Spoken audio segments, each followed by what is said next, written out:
My name is Tyler Kahn. I am the Associate Curator of Contemporary Art here at the Columbus Museum, and it's my distinct pleasure to, welcome you, as well as our delightful speaker, Tony Mendoza, a photographer and writer who is going to read some selections from his recent book, A Cuban Summer, which details a sort of coming-of-age story in pre-Castro Cuba, recipient of numerous awards.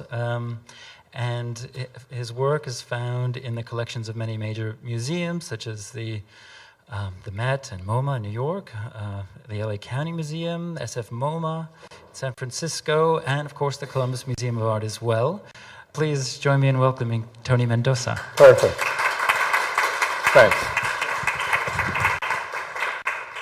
All right, so I'll just sit here, very informal, and I think I want to show you a little bit of artwork, since we are in an art museum, and they relate to this book. And I'll start with this thought that Cubans in the United States who left Cuba because of the Cuban Revolution have always had a hard time forgetting about Cuba, and I'm no exception. So a lot of the projects I've done, especially the books, have had something to do with Cuba and Cuban memories, things from the past. This was the first book I did, and it was a series of photographs with very short stories. And the early pieces in this piece all had to do with Cuban memories, like this one. Yeye's sisters, Magda, Tota, and Manana, used to make me nervous. Every time I saw them, they were always laughing. I was afraid to talk to them and run the risk of not being considered funny. So after that, for that book, by the way, I didn't even know how to type. So this was my first adventure into writing. I actually went to the Brooklyn Library, where I was living at the time, and took one of those books, learned how to type, and practiced on my typewriter. The second book I did was this one, Cuba Going Back. And you can get this one on Amazon. If you're going to Cuba, whoever's going to Cuba, you might want to get this book. It was my first trip back, going to Cuba after 36 years of exile. And it's kind of an account of what happened to me in that trip and the conversations I had there. And that book had a little more writing. It had 80 pages of text and photographs also. And which leads me to this book, which is going back even further. It's basically, I thought, okay, I went back to Cuba to see it and all that. Why not go back further to Cuba in the 50s? So this book takes place in Cuba, a summer in Cuba in 1954. And I set this story in that world at that time. So you might wonder, what's a photographer doing writing a novel? And for me, writing has always been like an incremental enterprise. The first book I did, the stories, I basically figured, I don't know how to write, I'm not a good writer, because I don't recall ever being interested in writing or English classes in high school, first of all. And then when I went to college, I don't recall taking a writing course or an English course. I can't quite figure out how that happened. But I did major in engineering, so maybe that's part of the reason. But uh, what happened with the first book I did, the stories book, was, okay, I better keep my stories simple and short because I don't know how to write. I'm not a writer. I can't even type. So that's what happened. I kept all the stories very simple and very short. And then the book was published, and everybody mentioned, I like the stories. I don't know about the photographs, but the stories are very nice. So I figured, okay, I can write short paragraphs. So I put that in my pocket. And then when I did the QR Going Back book, I figured all I have to do is string a bunch of paragraphs together. So I did that, and that was good. I thought that was a nice book, nicely written. So I strung enough paragraphs together to come up with 80 pages. And then after I did that book, I figured, okay, all I need to do is string some more paragraphs together, and why not try to write a novel? So shortly after that book, I started on this book. So this book was a collection of little stories starting when I was a young kid. And then I figured I had like stories to tell. And the reason I figured that was I was a pretty crazy kid when I was a young kid. I wasn't crazy, but I did a lot of crazy things. I had a lot of freedom, and I could do whatever I wanted to when I lived in Cuba. And then when I moved to the United States, I basically reinvented myself as an Ivy Leaguer. I went to an Ivy League school. I belonged to a very fancy fraternity, and I became an Ivy Leaguer, preppy Ivy Leaguer. And then I lived that life, and then I lived another life after college because I went to graduate school in Cambridge. I went to Harvard. And at that time, in the early 60s, things were jumping in Cambridge. The New Age was starting to happen there. So I started participating in that world. And at the end of the 60s, when I graduated as an architect, I just jumped full-blown into the counterculture and did a lot of stuff. So I figured, hey, I have all those stories to tell, and they were interesting. And then I moved to New York in the 80s to be an artist, and I thought, ooh, more stories to tell, and so on. So I'm going to read you some of these stories from the stories book. And I'll start with this one in particular because A Cuban Summer is an enlargement or an expansion of this story. And it's basically something that happened when I was 13, and I figured, ooh, I can expand this into a whole novel, and which is exactly what I did.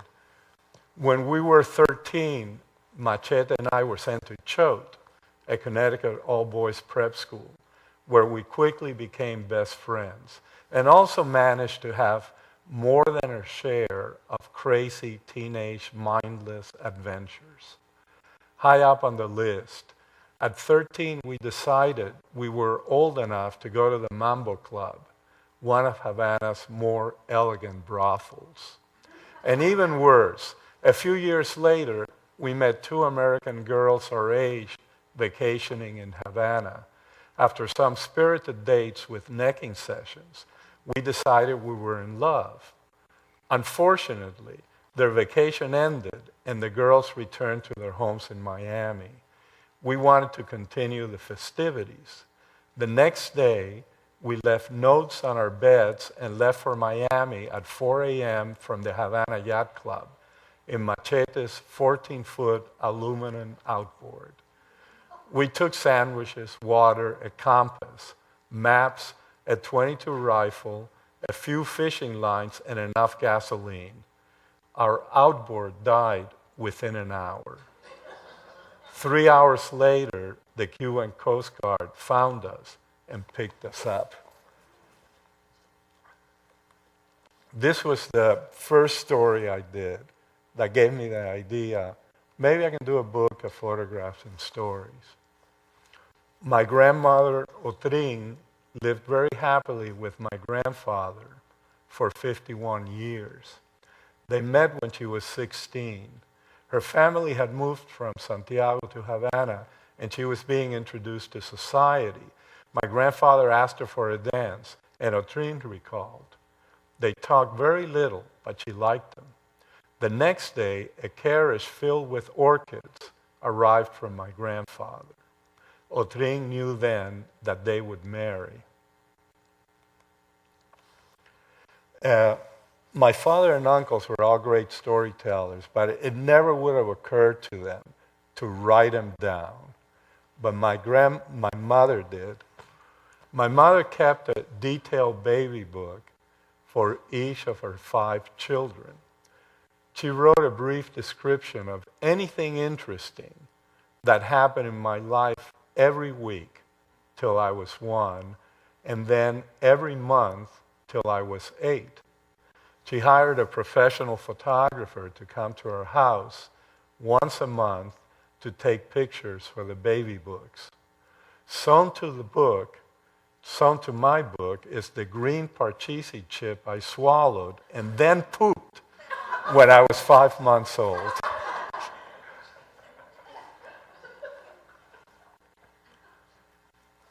My 4th grade class picture of Belén. I'm trying to smile, 2nd row from the top, 2nd from the right. Brother Ignacio, the sacred history teacher, did not allow boys to go to the bathroom during class. One day I needed to pee badly. I raised my hand and explained my problem. Brother Ignacio listened and said no. Instead, he asked me to stand in front of the class and read from the sacred history textbook. Halfway through the reading, I couldn't hold it anymore. I brought the book very close to my face and stopped reading. The pee stained my pants, then trickled down my leg, then went down the wooden platform's 3 steps. The class was dead silent at first. Then they started laughing, somewhat nervously. Then their laughing grew louder, as if it was the funniest thing they had ever seen. I stood there frozen, now the book firmly pressed against my face. So I'm going to do a big jump into adulthood. In 1967, I dropped out of graduate school and drove cross-country to San Francisco. The song playing constantly on the car radio advised, if you're going to San Francisco, be sure to wear flowers in your hair. I didn't wear flowers, but I made friends with a group of hippies who would camp out often by the banks of Mad River and drop acid. I became intrigued by a girl in the group and would join them on weekends. All I know for certain about that year is that now I have fewer brain cells. In 1973, I quit my job as an architect and became an artist. I hated the routine of having to go to work every day, and particularly having to get up at 7 in the morning. I always felt tired and would yawn throughout the day. I became convinced that waking up to an alarm clock was unnatural and would shorten my life. On my last day of work, I walked to the tip of Lewis Wharf and threw my watch and alarm clock into Boston Harbor. I lived with 12 people for 9 years. We met in a community making workshop, and after 1 year of discussions, we bought a large house together. In the beginning, we held weekly encounter sessions and discussed our relationships with one another. The goal of total honesty was rarely met, but we were good at having fun together. We built a sauna for 12 in the basement and used it nightly before festive dinners hosted by rotating cooks. We joked that whenever we wanted to see someone naked, All we had to do was invite him or her for dinner. Anna and I were a couple in the commune. We didn't believe in being possessive or jealous and enjoyed a satisfying relationship for 2 years. When we separated, we decided we were mature enough to stay in the house and deal with the difficult feelings surrounding new mates. Anne became involved with Mark and other men in the house. I became possessive and jealous. I attended 5 years of private school, 4 years of college, and 3 years of graduate school before I became an architect. In 1973, 5 years after graduation, I quit architecture and became an artist photographer. For the next 10 years, I never earned more than $8,000 a year. In 1977, some college loans came due. In addition, I defaulted on my charge card and my, quote, evergreen bank account. After a while, creditors grew impatient and handed over my accounts to collection agencies. After many threatening letters, I politely informed them that I was now an artist and continually broke and should be considered a total loss. I kept receiving their threatening letters. Finally, I sent each a collage of the letters with a contact strip of myself eating a banana. I never heard from my creditors again.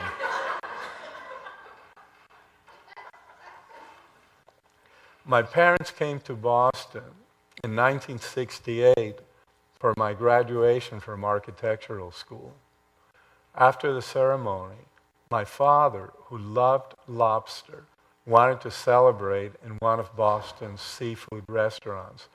We ordered a table, but the head waiter informed us that we couldn't be served because I wasn't wearing a tie. Earlier that year, I had decided that ties were a symbol of the establishment. My father, who's outspoken, started screaming, furious at the restaurant and at me. Nevertheless, I didn't wear a tie again till 1983. While I was visiting Ana Maria and Herben in Florida, we were invited to a wedding. I borrowed a white suit, shirt, and tie from Herben. Looking at myself in the mirror, I felt unusually opulent and handsome. During the party that night, I noticed women looking at me often. Afterwards, I started wearing suits and ties.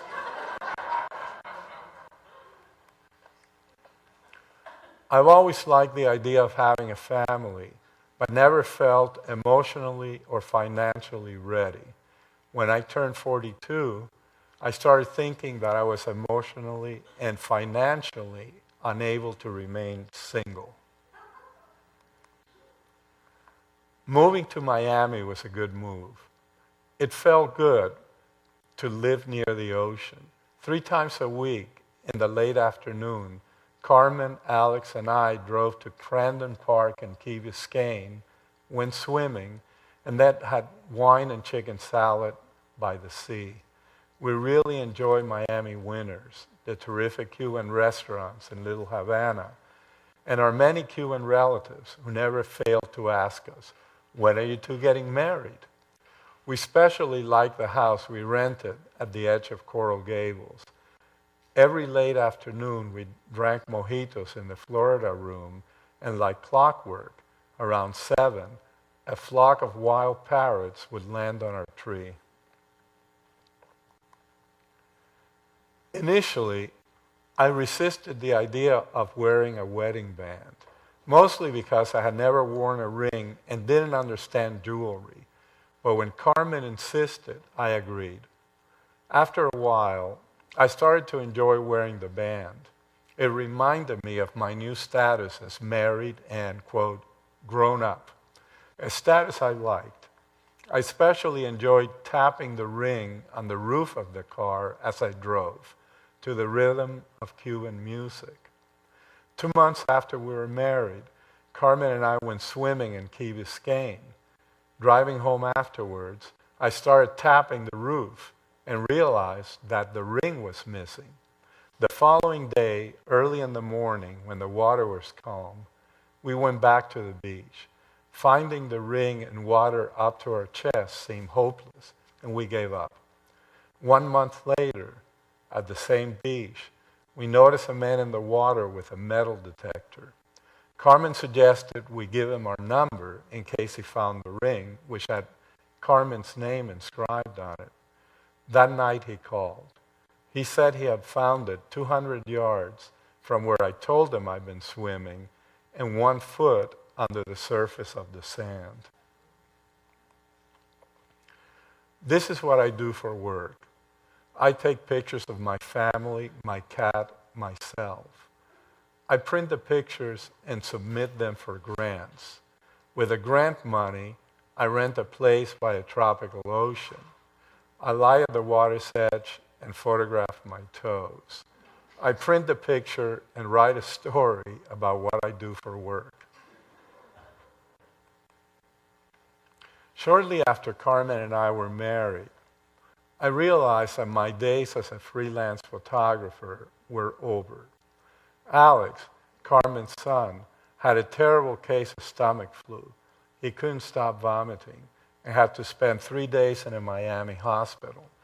The hospital bill came to $3,000. After I paid, I knew I had to get a regular job with health insurance. It took a while, but finally, Ohio State offered me a tenure-track job teaching photography. "Can you teach sensitometry?" they asked. "Sure," I replied. After the phone call, I rushed to the library to find out what sensitometry was. My first child, Lydia, was born when I was 47. I realized then that I had waited too long. When I held her in my arms, she was out of focus. So,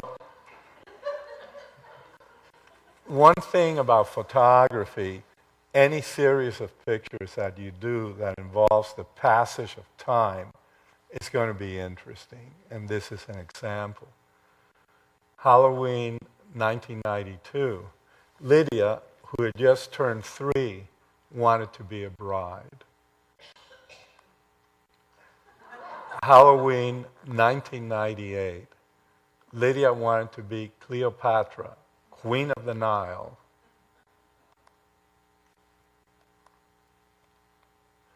Halloween 2000, Lydia wanted to be Audrey Hepburn.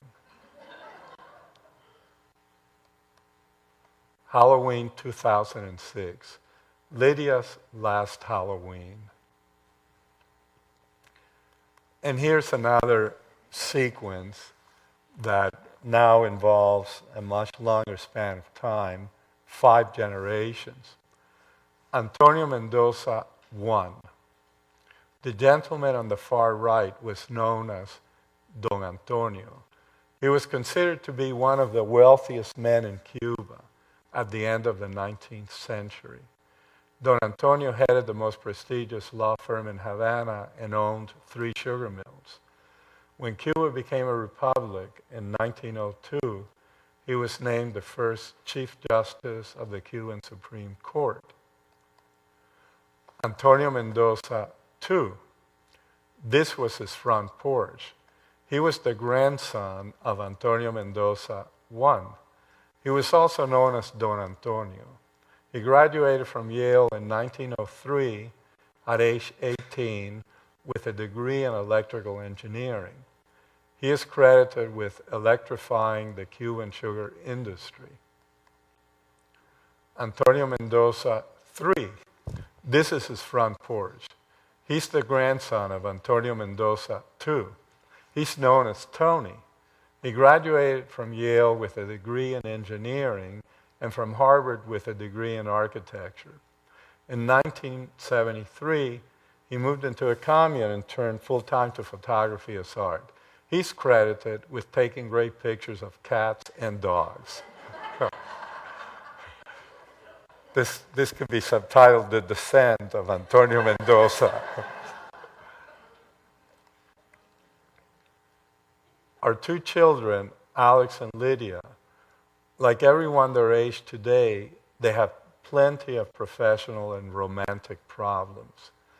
Every time they're worried about some current disaster in those areas, I tell them, you're young, you're smart, you're educated, you're attractive, and you have your life ahead of you. What's your problem? And I'll end with this one. On May 2013, I retired from 25 years of teaching at The Ohio State University. Shortly afterwards, I went on vacation to Puerto Rico. I immediately noticed that I had a problem. I was trying to come up with an adequate answer to, what do you do? I didn't particularly want to say, I'm retired. The Puerto Ricans have a better idea. They say, estoy jubilado. I am jubilated. Or I'm in a state of continual jubilation. And the American version sounds like, I've been shelved. The Puerto Rican version sounds like, this party is starting. Okay.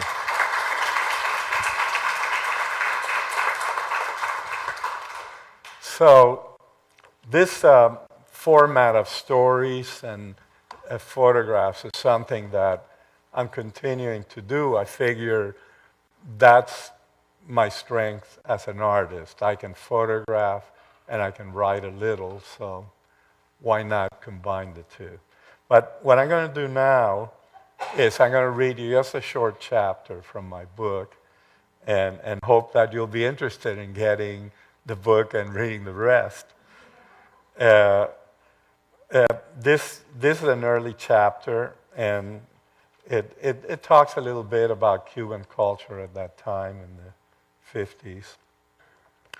And I'm going to put this slide up while I read it, because there's a mention to this. That's me, by the way, third from the left. And I'm not going to look up a lot like most experienced authors, because I can't do that and read, so you'll have to put with me as reading. The following Saturday, Tony decided to skip snorkeling. This is chapter 5, early in the book. The following Saturday, Tony decided to skip snorkeling and swim some laps in the pool instead. There were a few girls there. Oh, I thought I would read you the first paragraph of this novel. And the reason I'm going to do that is one of the things that got me into writing the longer form was a creative writing class I took at Ohio State when I first got here. I figured I needed to learn something about creative writing. And I went to the English department and I said to them, look, let's do without the formalities. I'll trade you a print if I can sit in and do all the work in your creative writing class. And the professor there, a guy called Lee Abbott, who is a great creative writing teacher, said, sure. So I took that class. And one thing I remember about Lee Abbott was this. He said, if you write a short story or a novel or whatever the hell you do, the first paragraph has to tell me what this damn thing's all about. Otherwise, I'm not going to read it. If I don't know what it's about, why keep reading it? So I thought, ooh, that's an interesting thought. So this is my first paragraph, very short. Tony de la Torre didn't know when it began. Maybe when he was 12, maybe 11 and a half. But in the spring of 1954, at 13, his transformation was complete. He lusted after every female who crossed his path. So this is chapter 5. The following Saturday, Tony decided to skip snorkeling and swim some laps in the pool instead. There were a few girls there from his age group. Carmen Maciá, Lola San Pedro, and the Delgado sisters. The Delgado sisters were silly. and Lola San Pedro was as skinny as a rail. But he could not find one shortcoming with Carmen Macia. If he had any courage in him, he would go up to her and start a conversation. The four girls were lying face down on large towels, tanning their backs. He had known them since he was 3 or 4, when he started going to their birthday parties. Some of those parties were elaborate affairs where all the children wore the same costumes. He remembered one party during which he dressed as a member of a military band, and another one where everybody was dressed as an angel. He remembered hating the outfits, especially the angel one, which had unbearably ridiculous wings. But he had to attend those parties because his parents and the girls' parents grew up together, went to the same schools, the same clubs, summered on the same beach, and were listed in the same hardcover telephone book known as the Social Guide. The Social Guide included not only the families that belonged to the Havana Yacht Club, but also members of the other upper-class clubs, like the Vedado Tennis Club, the Biltmore Yacht Club, and the Havana Country Club. There must have been over 1,000 families listed in the Social Guide, and most of them knew each other. Soon, most likely this summer, the girls' birthdays would be occasions for dance parties. Those dance parties would start the process of pairing off. Tony was not looking forward to those parties. He was a terrible dancer. He couldn't imagine why anybody would want to pair off with him and someday marry him.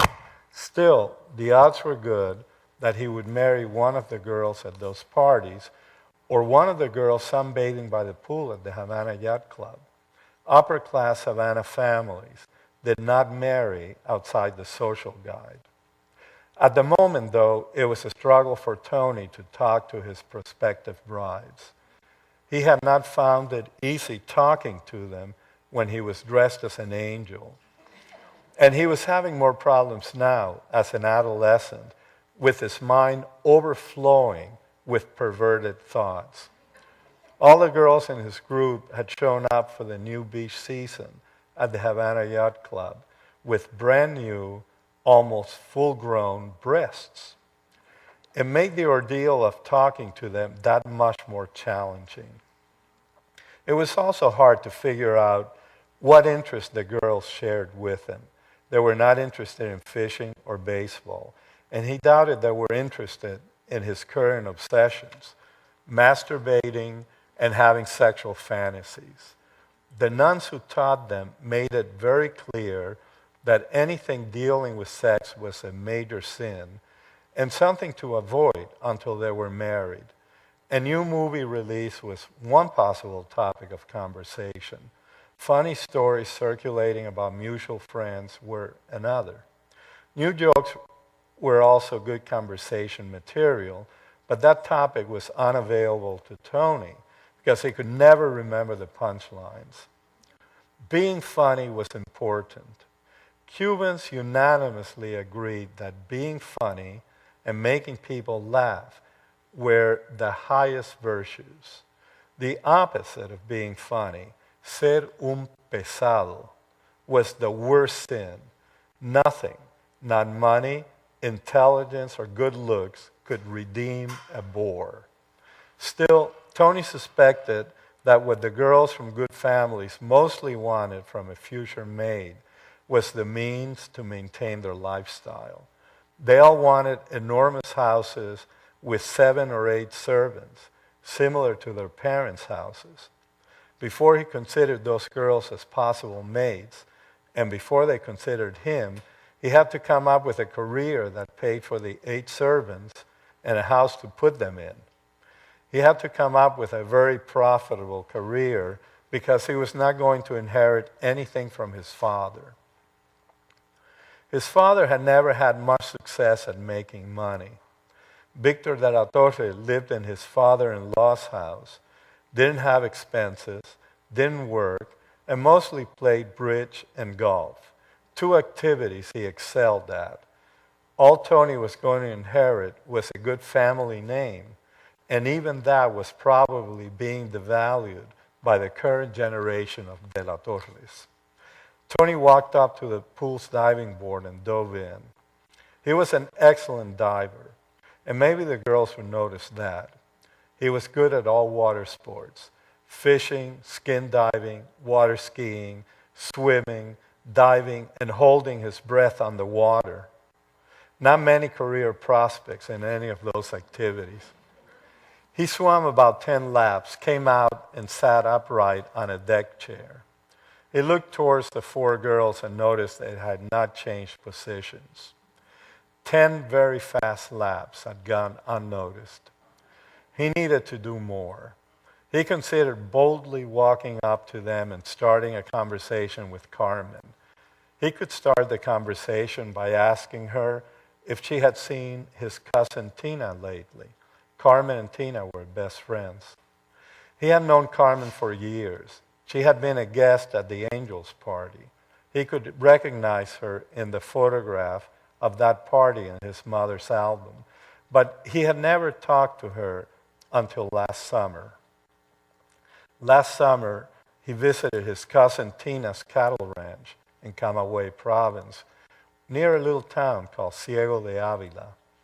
Tina, Carmen, and Luis, Tina's younger brother, were there, and the four of them did everything together. Tia Nina, Nina's mom, called them the Four Musketeers. His uncle had a stable full of horses, and they rode every day. His impression of Carmen then was that she was funny, pretty, and a bit of a tomboy. She rode as well as he did, and when they played together in a pickup baseball game, she smacked the baseball hard and rode fast to first base. This summer, Carmen looked more like a woman. What a difference 1 year had made. She had terrific breasts, her waist had narrowed, and her hips had some heft to them. He overheard a boy in the locker room say that Carmen Maciá estaba buenísima. Tony couldn't agree more. Instead of walking towards the four girls to start a conversation, Tony leaned back on the deck chair and closed his eyes. Could he imagine making love to Carmen Maciá? It could happen many years from now, after he graduated from college and after they married. Their first night together would be a night to remember. Carmen would bring a long history of frustrated sexual desires, years of going out with chaperones and living by the rules of Cuban culture, which did not permit her to kiss a man or be touched by one. And suddenly, there she would be, lying naked under linen sheets next to the man she had just married, and anything they did would be acceptable. Even the church would applaud, as long as the ultimate goal was to produce many Catholic babies. He opened his eyes and looked at the girls again. They had turned. They were tanning themselves on a timer. He thought again about the vacation he spent with Carmen and his two cousins in Ciego. The four of them got up early every morning, saddled the horses, and explored every corner of the ranch. It was a large ranch. It had forests, prairies, a river, and even a small mountain. They rode fast, raced often, and afterwards went for a swim in the river. They particularly enjoyed swinging into the river, Tarzan-like, on a rope they had attached to a tree branch high up on a bank. After lunch, they played ping pong on the porch and then napped. Later in the day, they played tennis at the local country club. At night, they went to the movies or played poker for pennies. During all these activities, Tony and Carmen talked, joked, flirted, and competed. Tony was the oldest, and therefore the one everyone wanted to beat at horse races, ping pong, and tennis. He especially remembered one night. It was particularly hot, and it was going to be impossible to sleep. they decided to walk to the river and go swimming. They went in and floated in the warm water. Afterwards, all four stretched out in towels on a sandy area at the river's edge. They laid there, touching elbows, staring at the stars, listening to the cacophony of crickets, owls, and frogs. Carmen was next to him, and Tony was aware how their thighs were touching. Above them, they could see a textbook Milky Way, and every now and then, a shooting star. They started counting shooting stars, which started a discussion about where the shooting stars came from. That got them talking about the universe and the immensity of it all, and the meaning or the meaningless of life. All the while, Tony was thinking about the meaning of Carmen not moving her thigh away. That had to mean something. And here was Carmen again. He wanted to go up to her and say hello. Instead, Tony swam some more laps. He swam 10 more laps as fast as he could. When he finished the last lap, he glanced at the girls again. They were lying face down. They had ignored him again. He would say hello to Carmen some other day. He came out of the pool and started walking towards the locker room. It bothered him that he did not talk to Carmen. He wished he was more sociable or outgoing or more self-confident. That was that short chapter.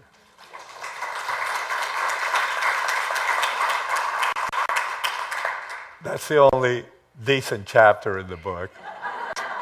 All the elegance, all the rest are smut, but all funny, hopefully. I really enjoyed your narrative, and I think for many Americans who've never been to Cuba and are not tied to Cuba with either a friendship or family, we're puzzled by the fact that this is still a country that is put off for us. In other words, even though you can go to Cuba now with American permission on a certain kind of a trip, it's like the North Korea of the Caribbean. And I wondered if you have made peace with the Cuban Revolution and whether the Cuban community at some point now will let go, and I think then there might be a rapprochement there. Sure. My thinking, even when I went to Cuba, was that Americans pretty much should be allowed to go and just see what's there and talk to Cubans, and it's all for the good. So the policy of not allowing people to go there, to me, seems wrong altogether. As far as making peace with Cuba today, when I went to Cuba, I went to find out what was going on, because I read a lot of things and heard a lot of things about what's going on in Cuba. So I wanted to discover that for myself. And what I found is what I thought I would find. Cuba is a problem because the system, I think, doesn't work.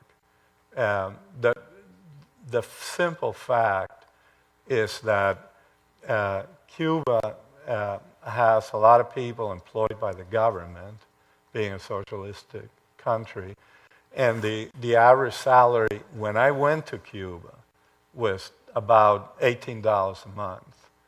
That was in 1996. Today it's the same. It's about $20 a month. And that's a fact. And it's always been that. In my opinion, that's a disaster. And it's a disaster caused by a system that doesn't work. On the other hand, if you're a waiter in a seaside restaurant, you might make $200 a month or more.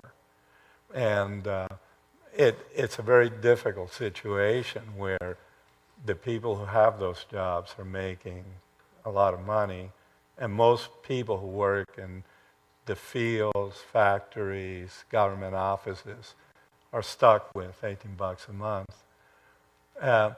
The interesting irony of this is that the richest people in Cuba today, the wealthiest Cubans, are the artists, which is hilarious.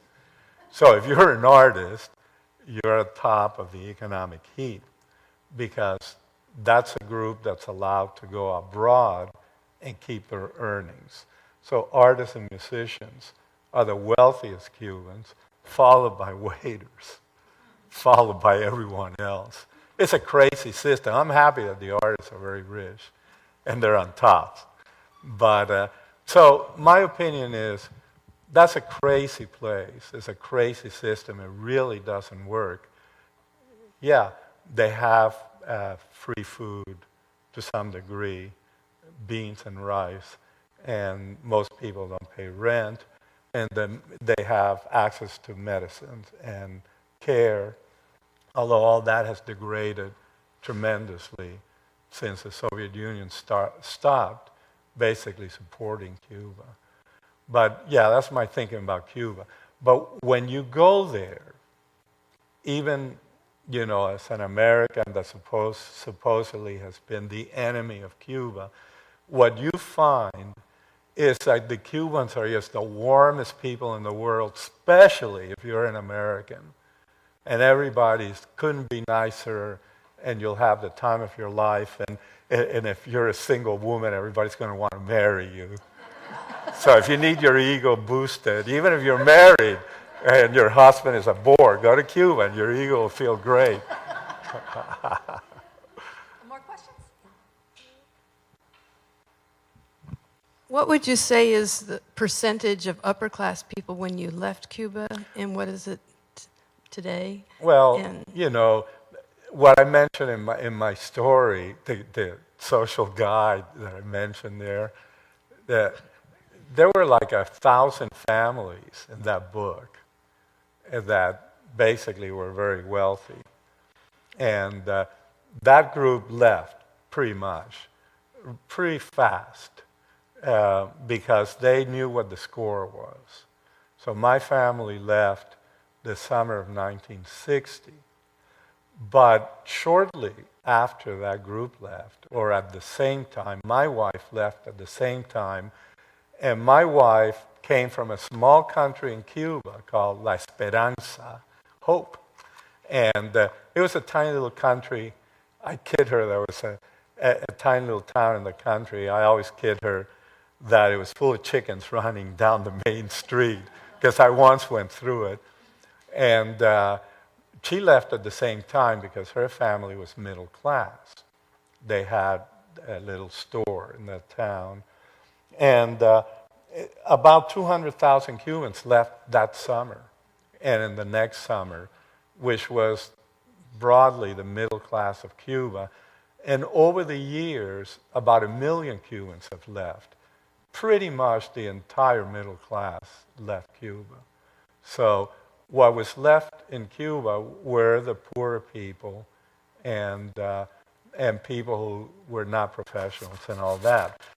The good thing about Cuba is that in the ensuing years, all those people were able to go to universities, being in a socialistic country where education was free, and many people have become professionals.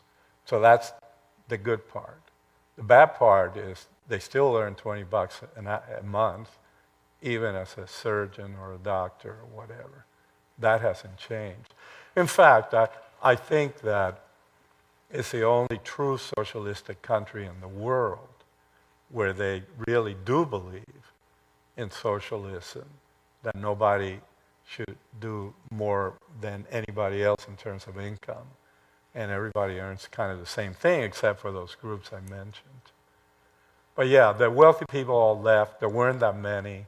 Middle class all left. That was very large, the largest middle class in Latin America in 1959, with respect to the population. what would keep people in a professional job if they weren't earning anything more than anybody else? Well, a lot of people who were professionals, have left Cuba, and then a new group replaces them. what keeps him there, I think, is what keeps anybody in the country you're born, that you're familiar with, where your family is, and so on. And you know, the government does have some support. It's not like everyone there hates it or anything like that. They, you know, they like the idea that it's a country where everybody's equal, considered to some degree, and you know, and they stay. But constantly, people leave Cuba. It happens all the time. When you go to Miami, there are constant new waves of people who leave for economic reasons, political reasons, you name it. It's always happening. But it's a very complex situation. But one part of your question that I didn't answer, which I think is very interesting, when politicians in America supported the hard line against Cuba, they did it because they were afraid to lose the vote in Florida. And all politicians need to hold Florida. And, you know, 500,000 Cubans living in Florida, that's a huge voting bloc. So you can't be too nice to Fidel Castro. Can't say, oh, I think Fidel's great. You lose Florida.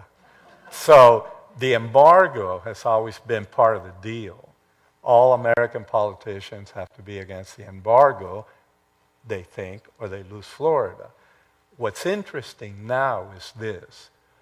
That generation, my generation and my father's generation, who left Cuba, my father's generation is all dead.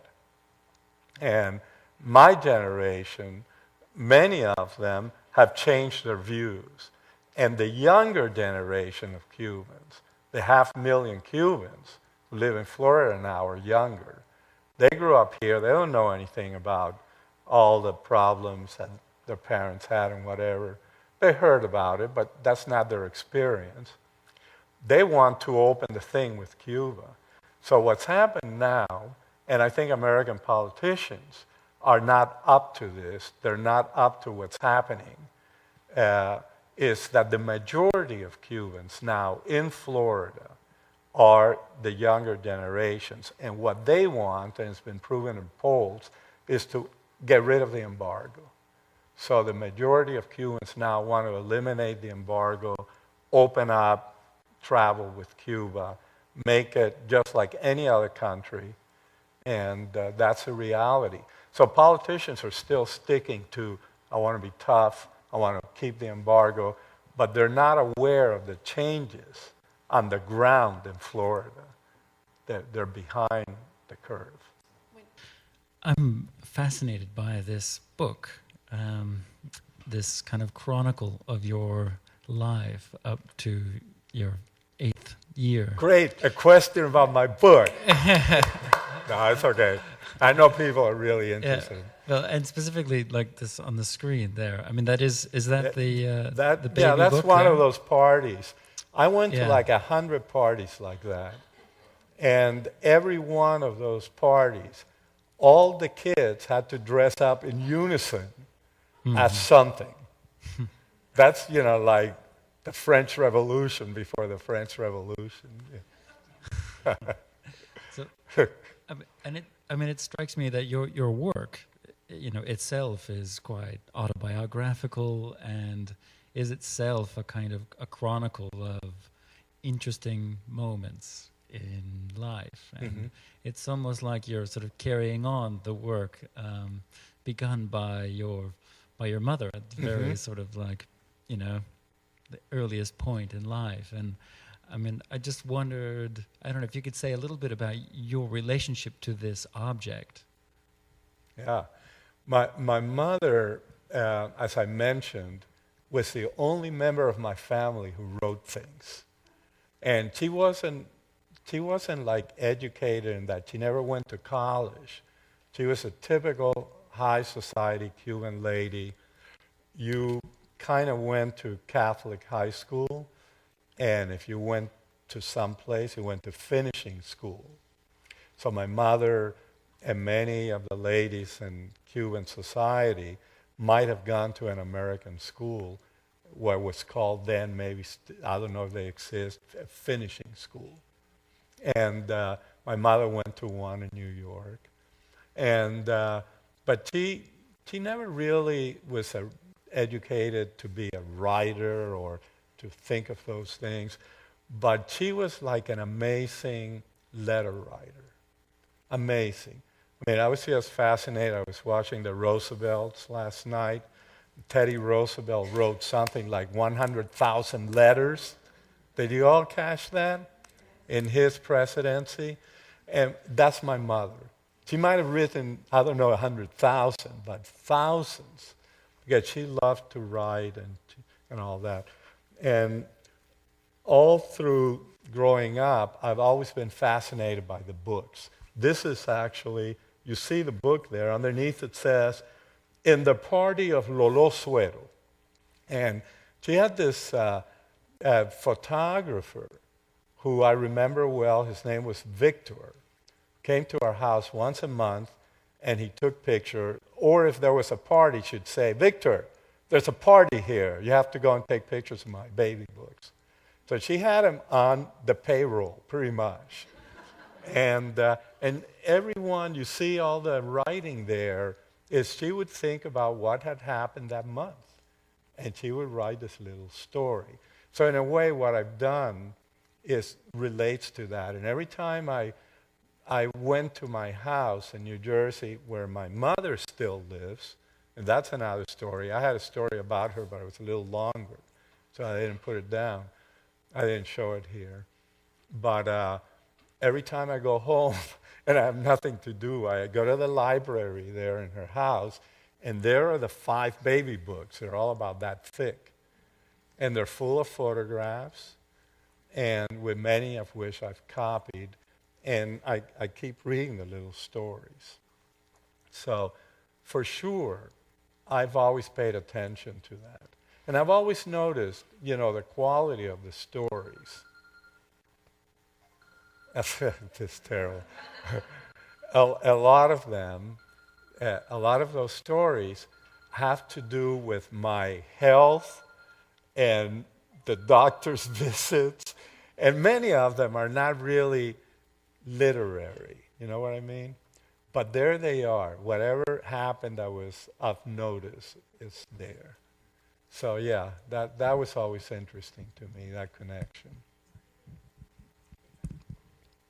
Do you think maybe you remember this party because of the image? Definitely. There are a lot of parties in there, and the images, yeah, I remember that. But I do remember the angel party, and that picture was lost someplace. Somebody took it, I don't know what. But I do remember that I had wings. And I thought that was outrageous, paper mache wings. But yeah, photographs have always aided memory for me. So my ability to get going with writing was help having all these pictures from the past and from my years in Boston and when I was younger. Having those pictures would trigger the story. So that's always how it's worked for me. Pictures help. Yeah. Tony, thank you so much. Okay, great.